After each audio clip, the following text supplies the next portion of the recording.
کبھی زندگی میں ایسا لگے نا کہ بنی بنائی بگڑ رہی ہے، کاروبار بڑا اچھا تھا، آہستہ آہستہ سب چیزیں خراب ہو رہی ہیں، جس سودے میں ہاتھ ڈالتا ہوں گڑبڑ ہو جاتی ہے، صحت بالکل ٹھیک تھی، اب آہستہ آہستہ نئی نئی بیماریاں حملہ کر رہی ہیں، فیملی میں خوشیاں ہی خوشیاں تھیں، اب بے چینی ہے، لڑائی ہے، جھگڑے ہیں۔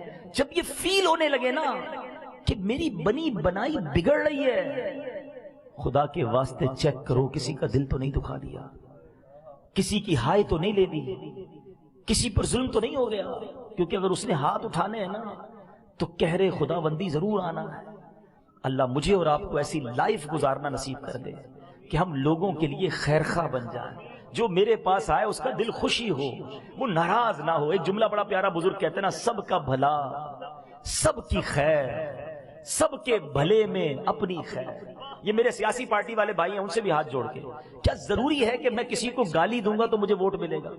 کسی کو برا کہہ کر آپ اچھے نہیں ہو سکتے، کسی کی غیبت، کسی کے کپڑے اتار کے آپ اپنے آپ کو اچھا ثابت نہیں کر سکتے۔ آپ اپنا منشور اچھا لائیں نا، آپ اپنی بات کریں، آپ کیسے ہیں، لوگ انشاءاللہ آپ کے پاس آ جائیں گے۔ تو آپ کسی کو برا بھلا کہنا چھوڑ دیں، سب کا بھلا، سب کی خیر، سب کے بھلے میں اپنی خیر۔ دیکھو اللہ کیسی عطائیں نوازتا ہے، اللہ کیسی تمہیں عزت دیتا ہے۔ اللہ مجھے بھی ایسا بنا دے، اللہ آپ کو بھی ایسا بنا دے۔ صلو علی الحبیب صلی اللہ تعالی علی محمد۔ مجھے اپنی اور ساری دنیا کے لوگوں کی اصلاح کی کوشش کرنی ہے۔